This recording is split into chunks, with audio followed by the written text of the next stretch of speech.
What's good? It's your boy Fanon. Welcome back to the channel, subscribers, and those who are not subscribed, please subscribe and hit the bell icon so you can be notified when we do more videos, when we do the live streams. And thank you to everybody that supports the channel on Venmo, Patreon, and the super chats, and also the people that listen to the videos. I know I do put commercials in the videos, and that can be a little tiring sometimes for people, but that's how we generate revenue to support the channel. So I hope they sell you something that they like, that you like. Now that said, man, this video is going to be about Bob Arum, Vasyl Lomachenko, and Mikey Garcia. And the fact that just came out on Boxing Scene today, and you know, I'm not the biggest fan of Boxing Scene, but they have some a quote that I want to go through. Basically, he says that Vasyl Lomachenko wants to fight Mikey Garcia after the Jose Pedraza fight. So let me go through that, and then I'll give you my thoughts on it. Well, my thoughts on it is, first of all, that's great. And I'm going to tell you that pretty much that's what needs to happen. And I don't even have a beef with him fighting Jose Pedraza before he fights Mikey Garcia, because that's a unification fight. And if Lomachenko was serious about doing this, and Bob Arum is serious about doing this, this is the right move in boxing. And I hope that Mikey Garcia follows suits and doesn't come up with any reason not to make this fight happen. And then I'm going to oppose that to something that Bob Arum said about Terrence Crawford and Errol Spence Jr., because I think that scenario between Terrence Crawford and Errol Spence Jr. is a little bit different. So let me go through this. He says, Arum claims his company's contentious history with Mikey Garcia won't prohibit the team from making a deal for the Lomachenko fight. Top Rank Incorporated promoted Mikey for his first 34 fights, but a financial dispute led Garcia to buying himself out of his promotional contract in May of 2016 and ultimately kept him out of the ring for 2.5 years. The only conversation I had with Robert, that's Robert Garcia, Mikey Garcia's brother, I said, tell your brother to shut the fuck up. Lomachenko was fighting Pedraza in December. If he wins, I promise you I'll sit down with Mikey right after that fight and try to make a fight with Lomo. That's the best I can do. I'm not going to sit down with him now and make the fight when Lomachenko has a fight coming up. But I promise, I told Robert, he was there Friday night in Fresno. He's a great trainer. He trains Jose Ramirez. So he was up in Fresno and we talked at the time. That's all I can say. Lomo wants to fight, but he has to beat Pedraza first, and then it's a really interesting fight because each guy has 2 lightweight titles, and the winner has all 4.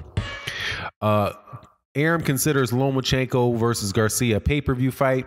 Not the greatest, not the biggest pay-per-view fight, Arum said, but it would certainly do enough business. So that's a good fight to look forward to next year. We really want to do that fight, all BS aside.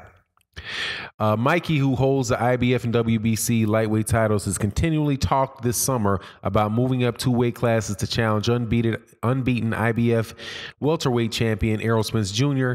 Even though Garcia is considered one of the top boxers pound for pound in the sport, he would be a huge underdog against the bigger, stronger Spence.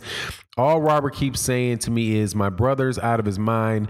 I'll do anything possible that he doesn't fight Spence. He was saying that he wants to fight. Now when we sit down with him, as long as he's willing to take a guarantee with a percentage, okay. But if he starts asking crazy numbers, then who can afford to do it? Okay, that's Bob Arum's usual, if the money makes sense type of thing.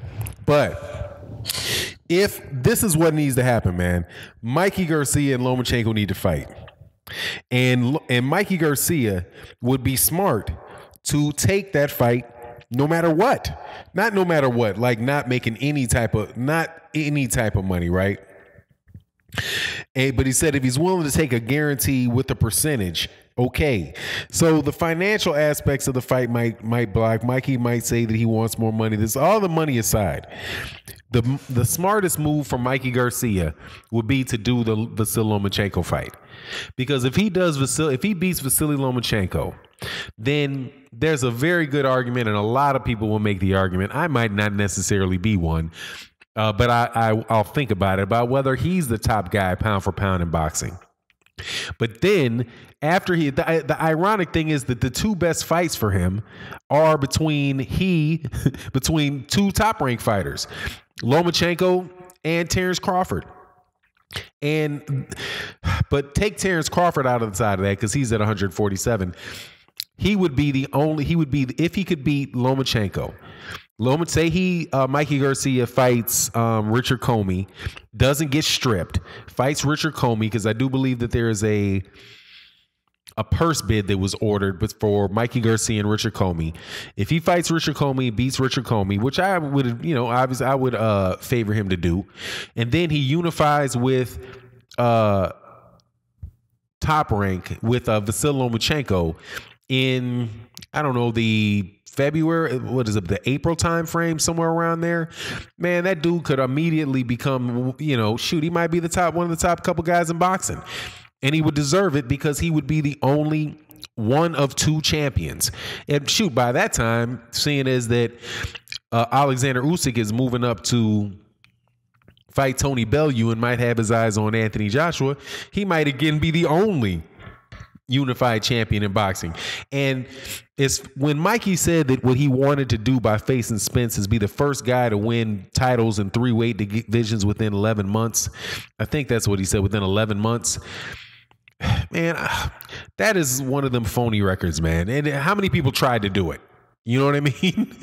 It's like you're the first person to do something, but you might also be the only person to ever try to do it, right? The only person that wanted to hop around weight classes and fight subpar, not necessarily subpar competition, but if he did that, the only cat that he would have beaten that anybody would have really been like, wow, you beat that guy, or I can't believe it, is Errol Spence Jr. So, but if he unifies and he's the only lightweight champion and he beats Vasyl Lomachenko, Vasyl Lomachenko for him is just as good a win as Errol Spence Jr. is for him. People might, because what happens when if he beat Errol Spence Jr., which more than likely he's not going to beat Errol Spence Jr. What's he going to do then? Is he going to go fight Terrence Crawford next? He's going to fight Keith Thurman next? He's going to fight He's not getting through those guys. He is a lightweight. None of those guys right there that we're talking about can make 135 pounds. And Mikey Garcia can make 135 pounds. I think without too much difficulty. He looked chubby at 140 pounds. So that's pretty much where he stays. So I'm looking forward to that. Now, I do want to say, because sometimes people say, well, hey, why would you say that it's important for Mikey to take the fight with Lomachenko, but you're not really pressing hard on Errol Spence and Terrence Crawford?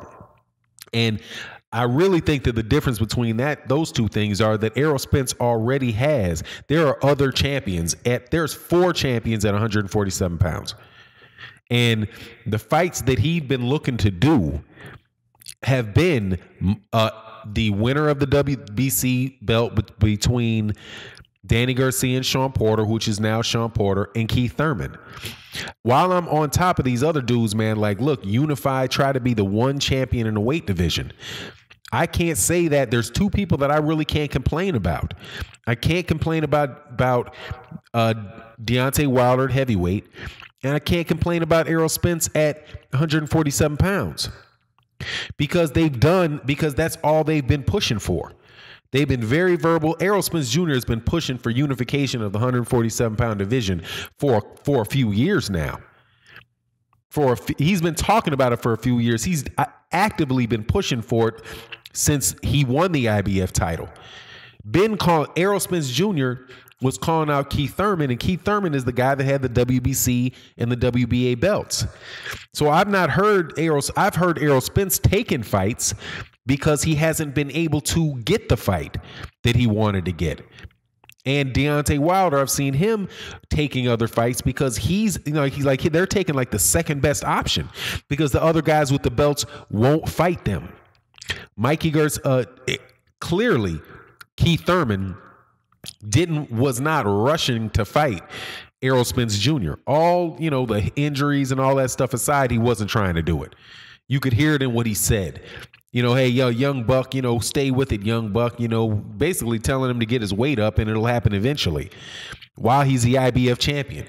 Sean Porter, after saying, okay, yeah, I'll do it. And then after he beat Danny Garcia, and then the press conference coming back with, oh, well, if it doesn't happen next, it's not me and it's not Errol, it's just, whatever.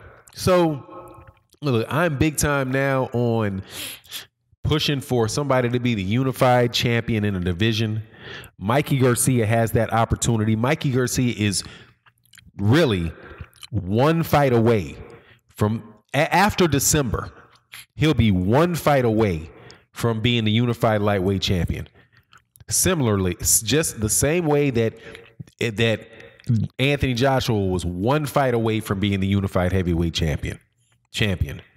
We are getting, though, that was a scenario where if people would man up by this time in April, we could have a unified heavyweight champion, and we could have, a unified, undisputed, heavyweight champion. We could have a unified, undisputed lightweight champion.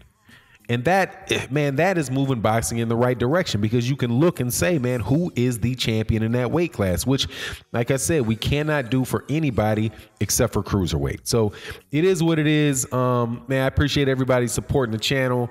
If you're not subscribed, please subscribe and hit the bell icon. And thank you guys for supporting. And with that, I'm out. Peace.